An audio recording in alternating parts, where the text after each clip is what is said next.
heard there was a secret chord that David played and it pleased the Lord, but you don't really care for music, do ya?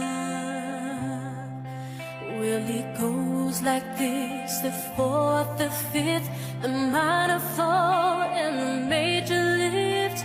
The baffled king composing hallelujah, hallelujah,